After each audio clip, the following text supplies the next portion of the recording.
Señor, tú sabes que no puedo predicar.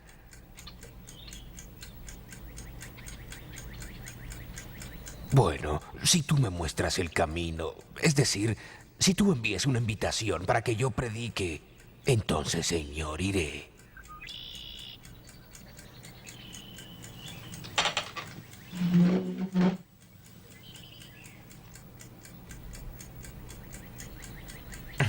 No es muy común que alguien le pida a un agricultor de 49 años de edad que predique sobre la venida del Señor.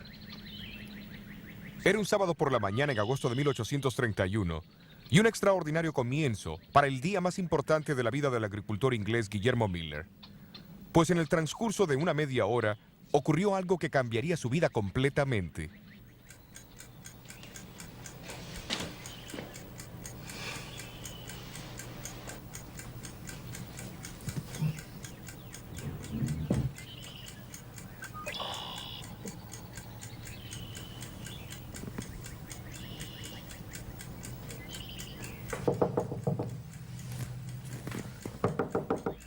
Pase. Sobrino, ¿qué pasa? Tío Guillermo, el pastor de nuestra iglesia no podrá predicar mañana. Papá me mandó que te pida que vengas y nos hables sobre lo que estás estudiando en la Biblia. Sobre las profecías y la segunda venida de Cristo. ¿Vendrás?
Como muchos otros que se han unido a las filas de Cristo a través de los siglos, Guillermo Miller era un novato indeciso.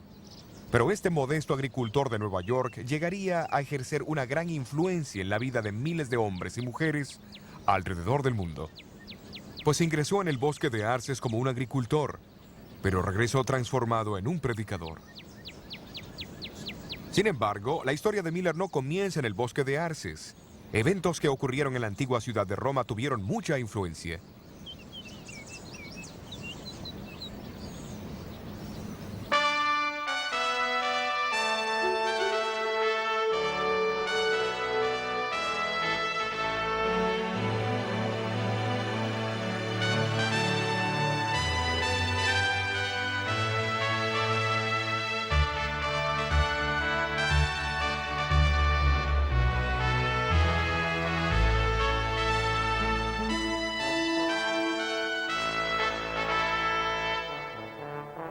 La Capilla Sixtina, cerca de la Basílica de San Pedro en Roma, es famosa por su historia y arte. Edificada por el Papa Sixto IV en 1473, es el lugar donde los cardenales de la Iglesia se reúnen para elegir un nuevo Papa. En sus paredes y techos se pueden ver magníficas pinturas de las escenas y personajes del Antiguo y Nuevo Testamento.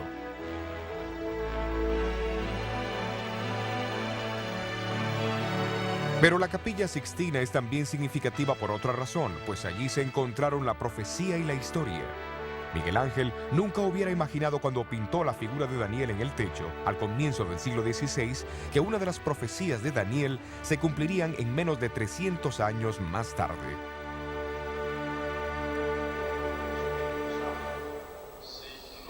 La profecía de Daniel en su capítulo 7 reveló que a la ascensión al poder del cuerno pequeño del cuarto gran imperio de Roma se le opondrían 3 reinos. Cuando estos reinos fuesen subyugados, Daniel dijo que el pueblo de Dios sería entregado en las manos del pequeño cuerno por un período de 1260 años. Pero ¿cómo se cumpliría esto? En el año 533 después de Cristo, el emperador Justiniano I, soberano civil supremo, proclamó que el obispo de Roma sería la cabeza de todas las iglesias del este y oeste de su territorio. Al someterse al Papa toda autoridad espiritual, Justiniano virtualmente entregó el pueblo de Dios en su mano y colocó la espada civil a la disposición del pontífice. Pero el decreto no podría ejecutarse mientras el tercer y último reino que se oponía al obispo de Roma, los ostrogodos arianos, gobernasen Italia. Su poder fue interrumpido cuando las tropas de Justiniano rompieron el sitio de Roma por los ostrogodos en el año 538 después de Cristo. Fue en ese año que el antiguo trono del Imperio Romano fue finalmente preservado para el papado y el período de su supremacía eclesiástica comenzó.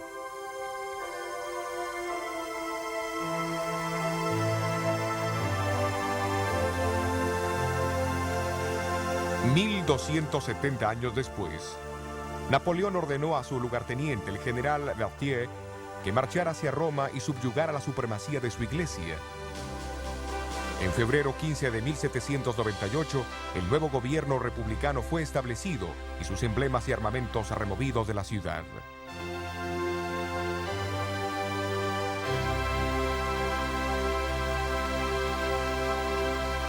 Los acontecimientos históricos cumplieron exactamente las palabras de la profecía.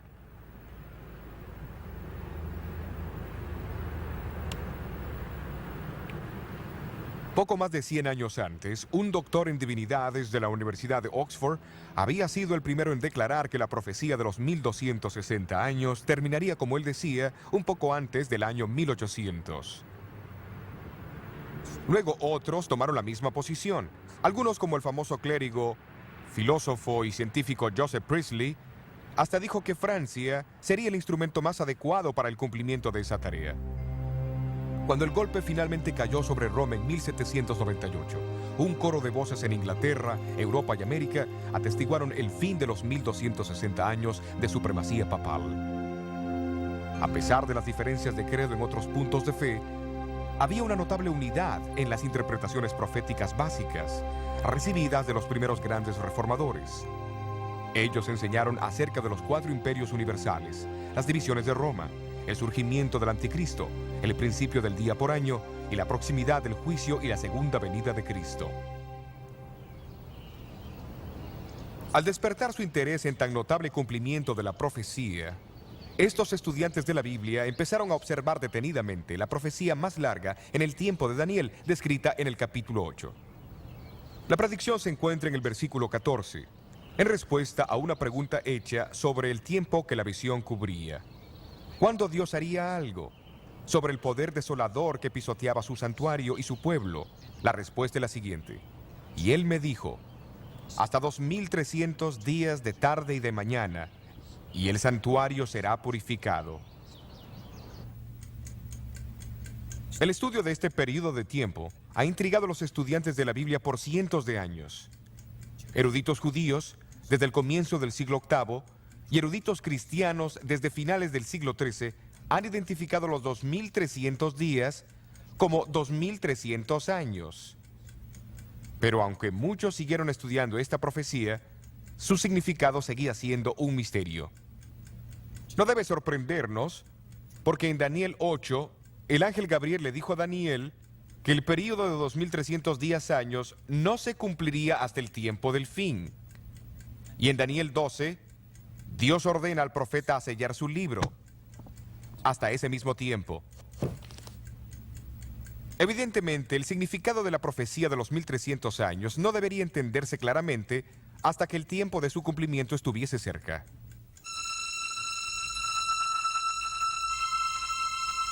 Isaac Newton fue uno de los hombres más brillantes que haya existido, quien formuló las leyes de la gravedad y algunas leyes del movimiento, quien también descubrió los secretos de la luz y el color.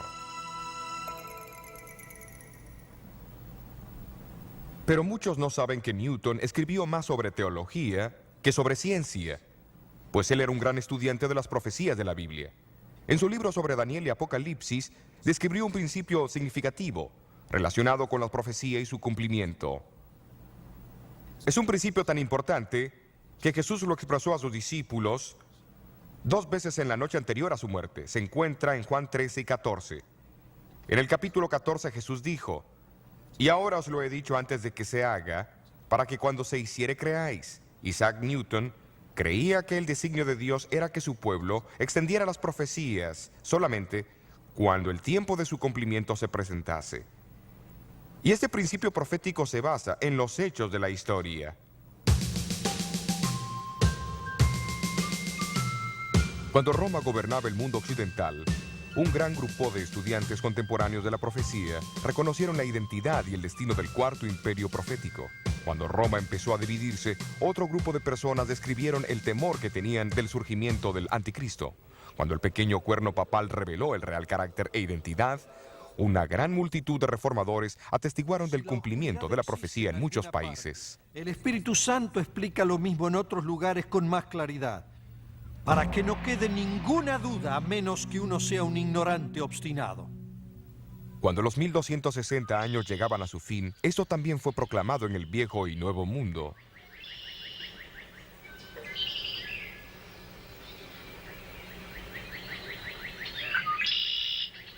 Pero en el siglo XIX, el foco de interés en diferentes continentes y países y entre todos los grupos denominacionales eran los 2300 años de Daniel 8. Y uno de esos testigos fue el predicador bautista que llegó a ser el líder en los Estados Unidos del gran movimiento que enfatizó la segunda venida de Cristo al comienzo del siglo XIX, Guillermo Miller. Pero ¿qué clase de hombre fue Guillermo Miller? Miller nació en Massachusetts en 1782. Cuando él tenía 4 años de edad, su familia se mudó a Lowhampton, Nueva York. Siendo el mayor entre 16 niños, su madre, que temía a Dios, le enseñó a reverenciar la Biblia como la revelación de Dios al hombre.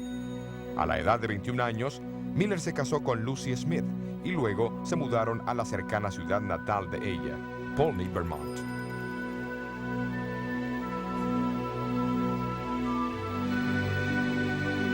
Al separarse de la influencia religiosa de su madre, Miller fue atraído por la filosofía del deísmo, promovida por sus amigos. Para el deísta, Dios es una clase de autor ausente que no tiene ningún interés en su creación.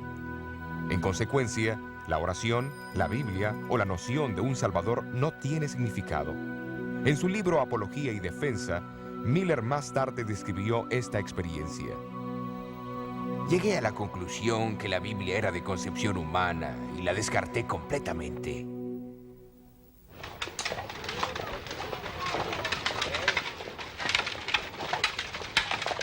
Pero Miller poseía cualidades personales que incitaban a otras personas a confiar en él. Llegó a ser el sheriff asociado y lugarteniente de la Guardia Nacional del estado de Vermont. Durante la Guerra Americana de 1812, fue ascendido a rango de capitán en el ejército de los Estados Unidos.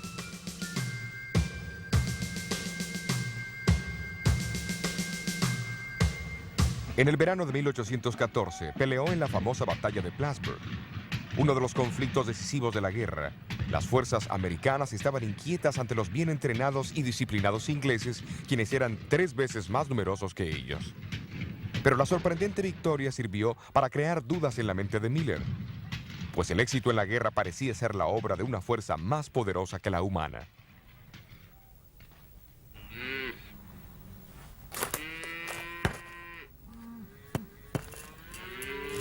En 1815, Miller regresó a Lowhampton y edificó en un terreno de 80 hectáreas esta cómoda casa de 2 pisos cerca de un bosque de arces. Aunque ahora creía en un ser supremo, todavía no creía que Dios había dado alguna revelación por escrito. Sin embargo, un día, al convencerse de su iniquidad, comenzó a preguntarse cómo un ser justo podría salvar a los violadores de su ley. De repente, la personalidad de un Salvador se le impresionó vívidamente. Sintió que podía confiar en la misericordia del mismo. ¿Pero existía ese Salvador?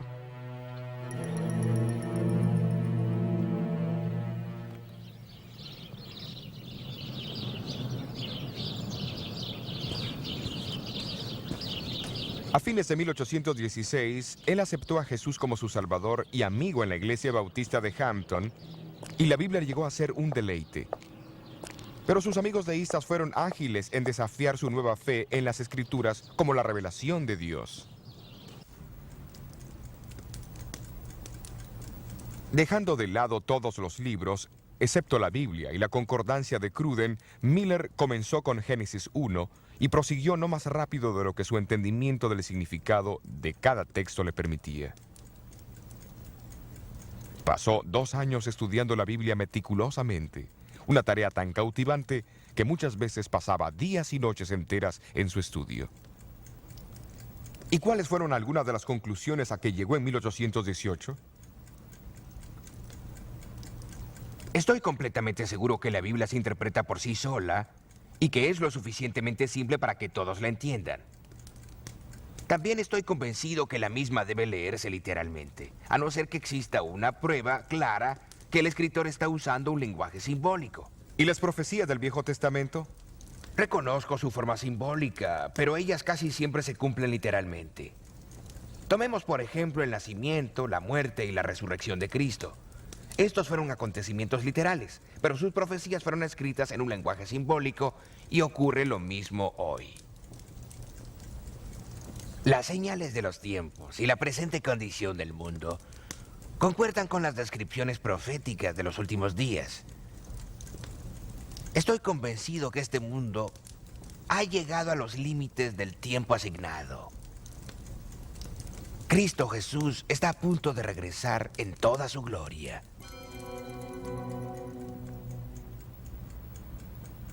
La conclusión de Miller fue interesante, pues era contraria a la idea predominante de la mayoría de las iglesias protestantes de su tiempo sobre la segunda venida. Estos enseñaban que el milenio, o período de 1000 años descrito en Apocalipsis 20, comenzaría con una conversión mundial. Esto llevaría a un reinado milenario de paz y justicia en la tierra. Entonces la segunda venida de Cristo ocurriría al final de los 1000 años. Mientras muchos pensaban que ellos reconocían las señales que indicaban que el milenio se iniciaría al comienzo de los 1800, Miller por su lado estaba convencido de que la venida de Cristo era inminente y que ocurriría al comienzo de los 1000 años. Estoy seguro de que nos hemos equivocado en cuanto a esto. Solo escuchemos Daniel 8, versículo 14. Hasta 2300 días de tarde y mañana, y el santuario será purificado.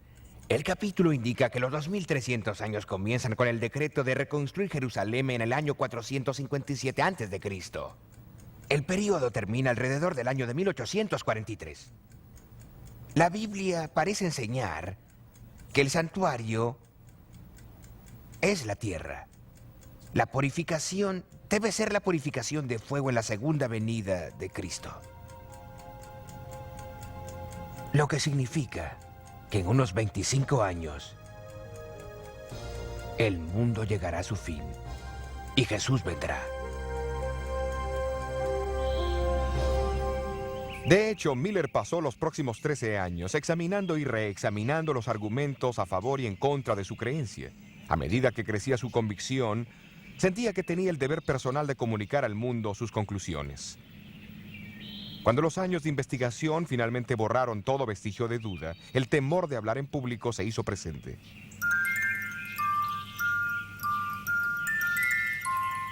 Hasta aquel sábado en el bosque de Arces en agosto de 1831,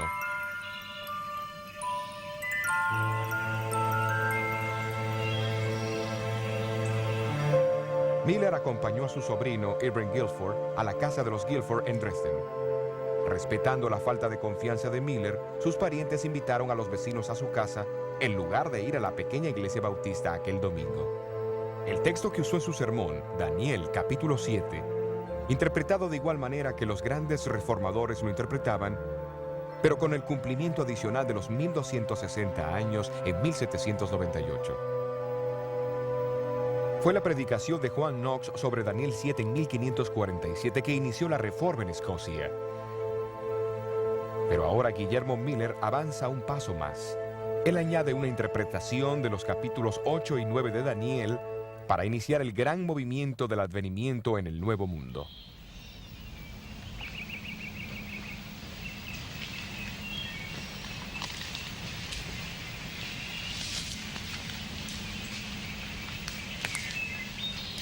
Cuando Miller regresó a la casa, empezaron a llegar invitaciones para predicar en lugares cercanos y lejanos.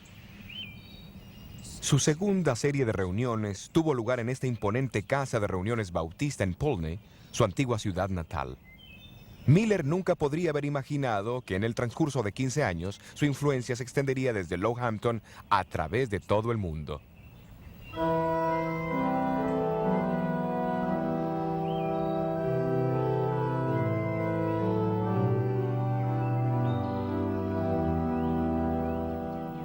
Aunque Miller había llegado a sus conclusiones por el estudio personal de las Escrituras, sus opiniones no eran del todo nuevas. Antes que él publicara este libro de disertaciones en 1836, ya habían otros 75 dispersos por los 4 continentes, que anticiparon sus descubrimientos. A pesar de sus diferencias culturales y denominacionales, ellos concordaban esencialmente que los 2300 años se cumplirían durante la década de 1840. O sea que la advertencia del juicio venidero y el pronto regreso de Jesús se dio tanto en el viejo como en el nuevo mundo.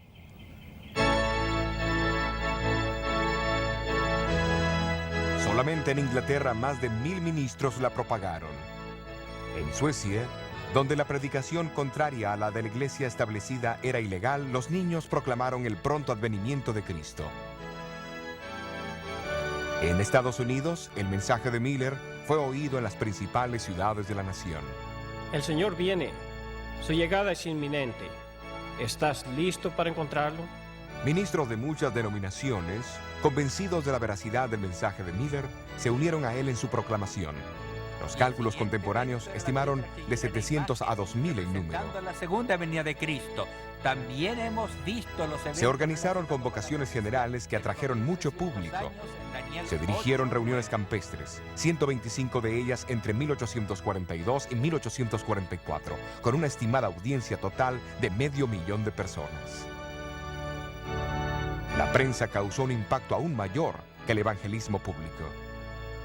En mayo de 1844 se dice que circularon 5 millones de copias de artículos sobre el segundo advenimiento.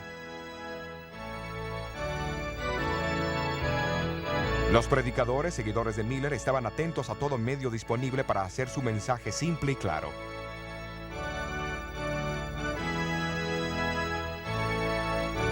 Este cuadro, con sus fotos y figuras, claramente se enfocaba en el año climático de 1843, la fecha aguardada por la venida del Señor.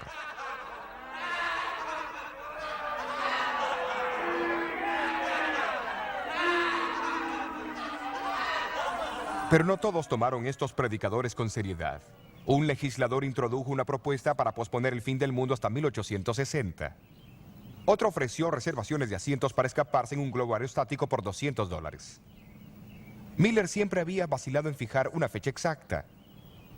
Mientras el año de 1843 se acercaba, más lo presionaban. Porque el año sagrado de los judíos comenzaba en la primavera. En el año 2300, desde la primavera del año 457 a.C., se cumpliría entre las primaveras de 1843 y 1844. La primavera de 1844 pasó y Cristo no vino. Volviéndose las Escrituras para una solución a su problema, los seguidores de Miller encontraron la parábola de las 10 vírgenes en Mateo, capítulo 25. En el versículo 5 leyeron la frase, y tardándose el esposo. Evidentemente habría un tipo de tardanza, y así ellos esperaron hasta agosto de 1844, cuando ocurrió un acontecimiento extraordinario.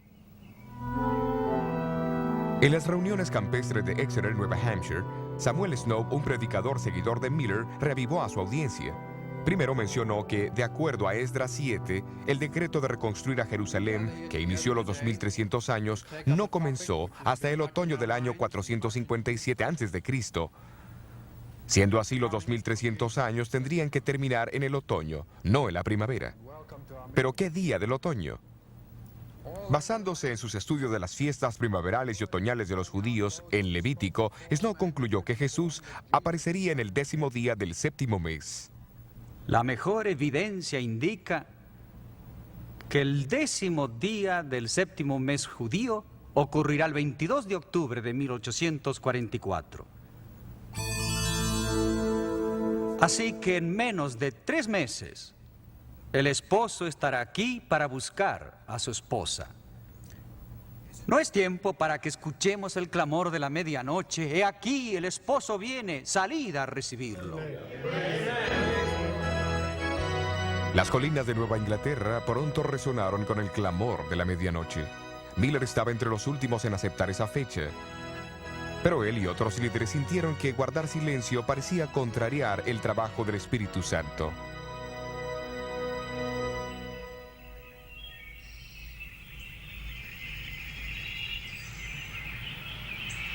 Mientras los días pasaban, muchos fueron bautizados. Los creyentes cerraron sus comercios, dejaron sus trabajos, confesaron sus faltas y pasaron horas enteras orando. Finalmente el cubrimiento excesivo de la prensa cesó. La gran tienda de campaña fue desarmada y guardada por última vez, y los líderes regresaron a sus casas para estar con sus familias.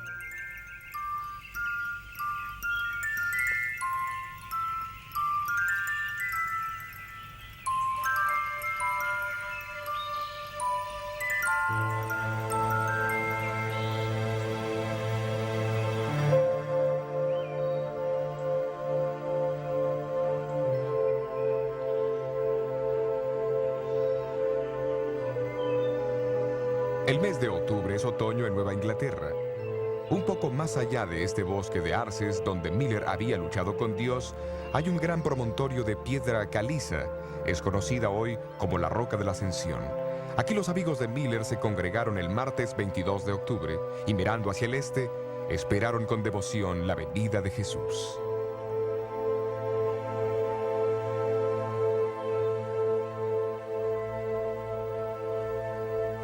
Por todo el país, decenas de miles de adventistas, como se le llamaban ahora los seguidores de Miller, se reunieron en iglesias, tiendas y hogares.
Pero Jesús no vino.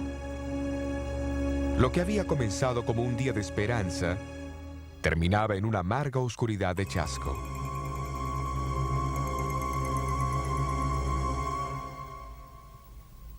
En los días y semanas que siguieron, la humillación, la confusión y la duda amenazaron sumergirlos. Inevitablemente el impulso pujante del movimiento del adventismo cesó abruptamente. Algunos lo abandonaron. ¿Los había engañado Guillermo Miller? Miller nunca abandonó su fe en el pronto regreso de Jesús. 4 años después del chasco construyó esta pequeña capilla en su finca, detrás de la Roca de la Ascensión, y el grupo de creyentes que siguieron compartiendo la esperanza de Miller se reunían aquí con él y su familia.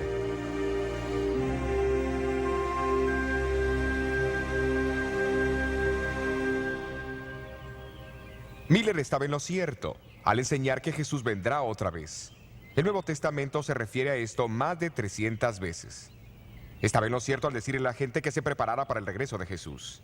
Después de todo, Jesús, Pablo, Juan, Pedro y los muchos cristianos a través de todas las eras dijeron lo mismo.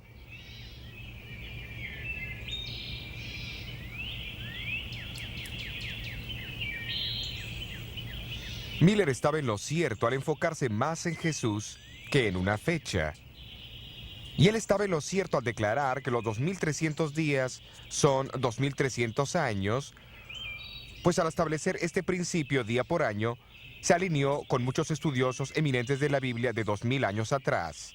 Y al proclamar que los 2300 años se extenderían a la década de 1840, Miller fue solamente uno entre miles de estudiantes contemporáneos de la Biblia que creían lo mismo. Entonces, ¿qué pasó?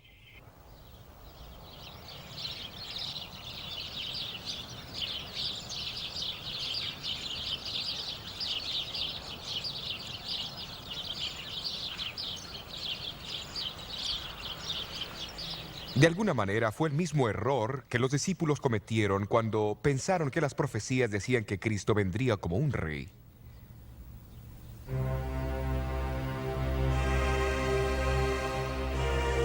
No fue un error de una persona irracional o los cálculos insensatos de un fanático, sino que fue un honesto malentendido del significado de la frase del Antiguo Testamento, donde menciona la purificación del santuario.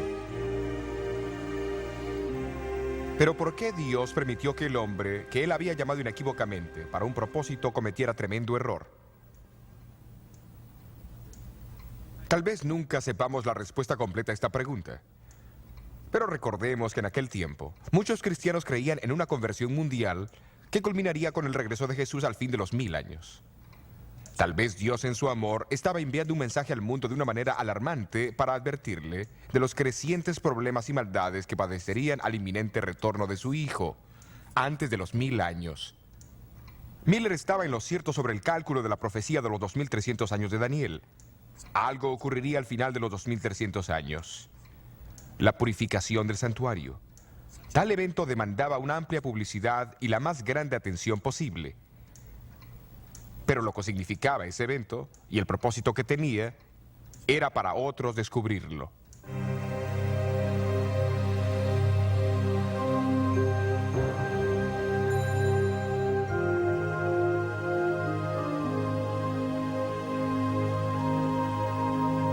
Miller falleció 5 años después del gran chasco del 22 de octubre de 1844.